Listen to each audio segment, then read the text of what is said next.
Salut les amis. Bon, on se retrouve. Je suis le professeur Senae Aksoy. Enfin, professeur, c'est pour la paperasse, hein. On est entre nous. Et je sais, vous n'êtes pas tombé sur cette vidéo en cherchant des recettes de cuisine. Non. Si vous êtes là, c'est que vous avez probablement ce fameux papier à la main. Vous savez, c'est lui avec la phrase qui tue. Aucun spermatozoïde trouvé. Peut-être qu'on vous a fait une TC classique, une biopsie testiculaire classique. Peut-être même la version de luxe, la micro-TC. Mais le résultat est le même. Nada, zéro. Voilà. Le médecin vous a peut-être même sorti la phrase magique. Écoutez, on ne peut plus faire grand-chose. Ah, je la connais, cette sensation. C'est le moment où tu te dis « Ok, génial ». Eh bien, cette vidéo, c'est justement celle qu'il faut regarder juste après avoir reçu ce bulletin de notes. Parce que, croyez-moi, le match n'est pas forcément terminé. Alors, pourquoi on n'a rien trouvé? Essayons de capter le truc. Quand l'usine a des soucis de production, le nom savant c'est azospermie non obstructive, la production s'arrête rarement à 100%. Imaginez un désert immense, infini, c'est pas pour autant qu'il n'y a pas de vie. Il reste de petites oasis et des petits coins cachés où ça fabrique encore du matos. Tout le business, c'est de trouver ces fichus oasis. Si votre première opération était une biopsie classique, une TC classique, c'est comme chercher un trésor dans ce désert, mais les yeux bandés. Le chirurgien prend sa pelle et creuse à 2 ou 3 endroits en se disant « Allez, Inch'Allah, c'est là ». Et s'il tombe à côté, est-ce que ça veut dire qu'il n'y a pas d'eau dans le désert? Non, ça veut juste dire que tu as creusé au mauvais endroit. Et c'est là qu'entre en scène la micro-TC. Ah, là, c'est plus la même chose. C'est comme si, pour chercher le même trésor, on sortait cette fois-ci les satellites, les caméras thermiques, le GIGN. Le chirurgien, avec son microscope opératoire, zoome sur le terrain 20 à 25 fois. Il ne donne plus des couples de pelles au hasard. Il cherche les tubules spéciaux, les zones plus pleines, plus brillantes, celles qui ont une tête à abriter la vie. Il cherche les oasis, quoi.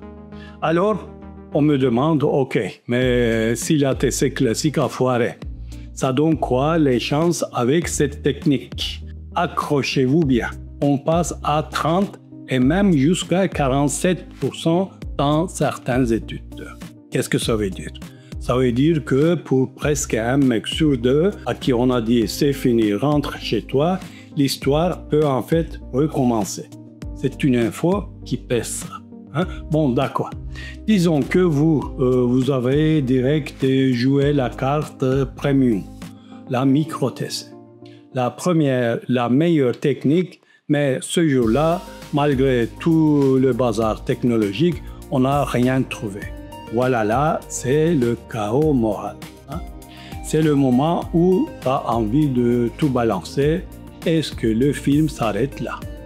Eh bien, pas forcément. La science, les études, tout ça nous disent qu'environ 10 à 25% des hommes où la première micro-TC n'a rien donné, une deuxième tentative peut permettre de trouver des spermatozoïdes. Ce chiffre peut paraître petit, mais n'oubliez pas, on partait d'une probabilité de 0.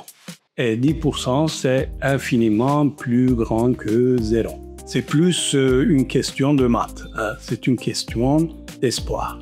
Alors, qu'est-ce qui fait pencher la balance? Première, le tissu testiculaire, histologie, histopathologie. Bon, si à l'intérieur, C'est vraiment le vide intersidéral, un syndrome de Sertoli, cell only, comme on dit. En gros, le terrain est vide.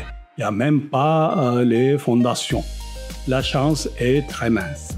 Mais s'il y a des zones où le développement a commencé, on peut espérer les choper au microscope. Deuxième, le profil hormonal. Si votre taux de FSH n'est pas dans le plafond et que le volume des testicules n'a pas totalement fondu, un deuxième essai a plus de sens. Troisième, la génétique. Si vous n'avez pas de délétions sur le chromosome Y, ça veut dire que l'usine a encore un potentiel de production, même s'il est faible. Alors, qu'est-ce qu'on fait cette deuxième tentative? En général, on attend 6 à 12 mois après la première opération. Faut pas oublier un truc, le testicule, c'est pas un bloc de béton, les gars. C'est pas homogène. Chaque millimètre carré raconte une histoire différente. Une zone peut être un vrai désert et juste 1 millimètre à côté, paf, l'oasis qu'on cherche depuis des mois.